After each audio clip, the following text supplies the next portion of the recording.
Federal anunciou a liberação de mais 1 bilhão e 800 milhões de reais para ações de reconstrução. João Pedro Melo vai contar para a gente o que significa exatamente isso. Fala, João Pedro. A Confederação da Agricultura e Pecuária do Brasil vai promover uma ação para que os produtores rurais voltem a produzir alimentos na região do Rio Grande do Sul. A iniciativa vai mobilizar as federações de agricultura e pecuária nos estados, contando com recursos financeiros de 100 milhões de reais. Também serão colocados 300 técnicos do Serviço Nacional de Aprendizagem Rural de outros estados para atuarem nos locais atingidos pelas enchentes. O presidente do Sistema CNA-Senar, João Martins, aponta que a iniciativa visa diminuir os efeitos do desastre climático. E nós não podíamos ficar omissos, vendo principalmente o produtor sendo, vamos dizer assim, massacrado. É muito pior do que isso, sendo expulso da sua terra, do seu lugar, de sua casa, que todos foram afetados por essa catástrofe. Os fortes temporais causaram inundações, afetando pequenas, médias e grandes produções. A equipe do Senar afirmou que vai auxiliar os produtores em todos os estágios, que vão desde o inventário das perdas, manutenção de maquinários e também a assistência técnica e gerencial. O diretor-geral do Senar, Daniel Carrara, aponta que a medida vai funcionar como uma espécie de plano de recuperação. Um trabalho da Embrapa territorial coloca lá em torno de 5 mil produtores atingidos e nós temos equipes técnicas no Brasil todo especializadas em entrar dentro da propriedade, fazer um plano de negócio para essa propriedade. No nosso caso, nesse caso não vai ser um plano de negócio simples, é um plano de recuperação. Tem famílias que perderam tudo, os animais, perderam os estábulos. Em outro ponto, o governo federal liberou mais 1 bilhão e 800 milhões de reais para ações de reconstrução no Rio Grande do Sul. A autorização do crédito extraordinário foi feita por meio de uma medida provisória e já está valendo. A maior parte do montante vai para ações de defesa civil e auxílio reconstrução, somando quase 1 bilhão e meio de reais. No início do mês, o executivo já tinha destinado 12 bilhões, também por medida provisória, para abrigos, reposição de medicamentos, recuperação de rodovias, além de outros temas. É tanta coisa que a gente perde até a referência da necessidade de investimento para reconstrução. E quando a gente fala de lavoura, não só lavoura, também da área de gado, não é só terra, né? Não é só área inundada.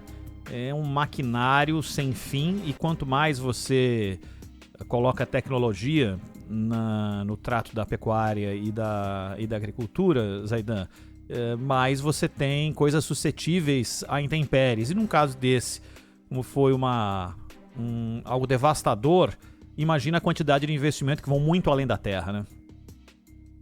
Inclusive alguns terrenos agricultáveis foram transformados em areais, né? Hoje o que você tem ali é areia, então será preciso uma recuperação do solo, recuperação de nutrientes, isso leva um bom tempo. Além disso, é preciso pensar a respeito do tipo de cultura, a necessidade, isso tem de ser por lei, não por iniciativa pessoal, oriunda da conscientização, tem de ser por lei, de manutenção de mata ciliar, manutenção de várzeas e banhados. O vice-governador, o Gabriel Souza, Ronald, você falava da complexidade, da imensidão de coisas a serem enfrentadas, né? E que exigem atenção e dinheiro. Ele falou, por exemplo, a respeito dos abrigos, que é preciso dar algum conforto a essa gente, porque ele percebe claramente que a situação não será resolvida da tarde para a noite, não será na semana que vem. Haverá ainda muita gente nos abrigos públicos e é preciso dar algum conforto, alguma ideia de privacidade, senão você vai esmagando emocionalmente as pessoas. É terrível. E ele levantou um outro ponto que muita gente vai receber com algum desdém, mas ele fala da mudança de cidades.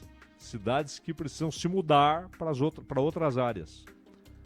Porque provavelmente esses eventos vão se repetir, não se sabe o intervalo, a intensidade, mas vão se repetir. E algumas cidades mostraram, ou se mostraram, completamente indefesas. Eldorado do Sul teve fenômeno. 3 eventos em um ano, Zaidan.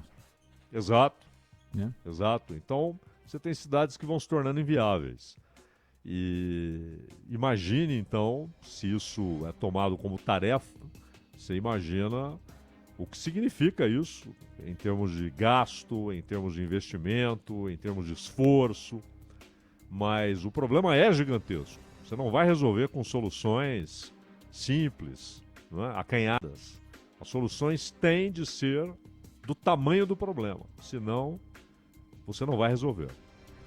Estava lendo alguns conteúdos falando sobre a questão de seguro, né? A Confederação Nacional das Seguradoras afirmou que os sinistros que já foram acionados, você imagina quantos que não foram ainda, né? No Rio Grande do Sul, depois das enchentes, somaram um impacto de aproximadamente 1,6 bilhão de reais. O valor final é considerado ainda incerto, já que apenas uma pequena parcela dos clientes fizeram esse acionamento pelas seguradoras e que não conseguiram avaliar de uma forma adequada o custo real das ocorrências. Foram 23.441 sinistros reportados até esta quinta-feira. E aí, Zaidan, é um cenário... afirmam que é a tragédia do Rio Grande do Sul é o maior sinistro, de ponto de vista coletivo, já enfrentado na história do Brasil. Nunca houve nada parecido com isso. Não há dúvida. E você imagina que a gente está falando de seguro residencial, a gente está falando de seguro de automóveis, né? Eu não sei o que pode haver com relação a seguro de saúde, aliás, a gente vai falar hoje sobre isso, seguro de saúde é outra história, mas do que diz respeito a patrimônio, há uma infinidade de coisas que eles não têm sequer ideia do que vai ser feito, porque não houve sequer o acionamento. A pessoa não teve condições nem de saber o que aconteceu ainda, muitas delas com a casa delas. Onde está o carro dela, né? Você imagina que isso vai ser de uma complexidade sem fim, né, Zaidan? E como é um evento de conhecimento público, as seguradoras, inclusive no caso dos automóveis, segundo declaração de um proprietário dessas empresas de locação, e você imagina o que eles perderam de carros, né? Mas, segundo ele, as seguradoras já estavam aceitando o andamento do processo e agilizando para a indenização, por exemplo, com um simples retrato de um carro debaixo d'água. O carro, obviamente, devidamente identificado, já era suficiente antes mesmo da remoção, porque dependendo do lugar onde está, o técnico da seguradora ele vai até lá, obviamente, ele observa a documentação que existe, mas ele bate o olho e fala perda total. Não é recuperável, né? E há carros que serão recuperáveis, no caso das locadoras. Só que eles precisarão passar por um processo artesanal, né? Você vai, na verdade, remontar o carro, além de substituir tudo aquilo que foi perdido, principalmente na parte mecânica. Então, as seguradoras, quando falam em 1 bilhão e 600 milhões, que já é uma fortuna, né? Nominalmente é uma fortuna, falando na casa de bilhão, mas elas têm certeza que isso vai muito além, porque não há, como você frisou, Ronald, não há ainda um levantamento que chegue à metade daquilo que será alvo de pedido de pagamento de seguro, né? E a gente vai ter que imaginar o que isso vai impactar no mercado, porque como se dá a cotação de preços? Se dá pelo volume de indenizações em determinado período, local, do tipo de seguro que você tem. E é inegável que é dentro de uma margem de equilíbrio das seguradoras. Então eu fico imaginando o que vem por aí no custo dos seguros. As seguradoras que estão com esse perrengue para resolver lá no Rio Grande do Sul são nacionais, algumas globais, e que precisam estabelecer um equilíbrio de tudo que elas fazem, sob o risco de quebrar, né? Então, se o seguro é feito com base na análise de risco, eu fico imaginando, por exemplo, O que vai acontecer daqui para frente no Rio Grande do Sul quando você tiver que fazer um seguro de automóvel? Se isso vai ter um impacto para frente. Vai. Em valor, né? Claro. Custava claro. X, quantos X vão custar a partir de agora? Né, Zaidan?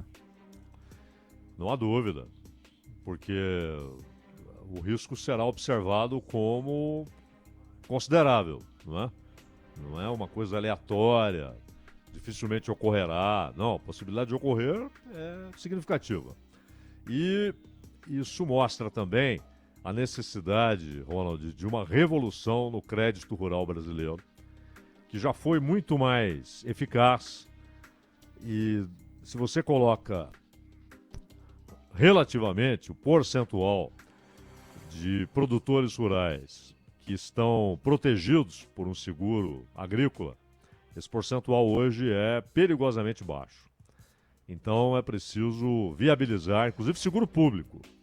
Seguro público, porque o seguro privado muitas vezes é inviável para o produtor, não é?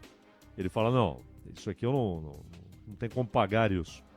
Mas mesmo o seguro privado vai ser muito mais procurado, ficará mais caro e por isso o seguro público, via Banco do Brasil, será essencial.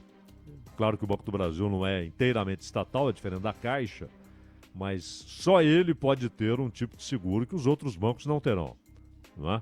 Com um nível de cobrança de juros, no caso de crédito liberado, etc., que os bancos privados jamais acompanharão, jamais farão isso. Não irão disponibilizar esse nível de contrato. Então, tanto crédito quanto seguro, o Banco do Brasil terá um papel essencial daqui para frente. Ficou claro que não segurar a produção agrícola pode simplesmente falir aquele empreendimento.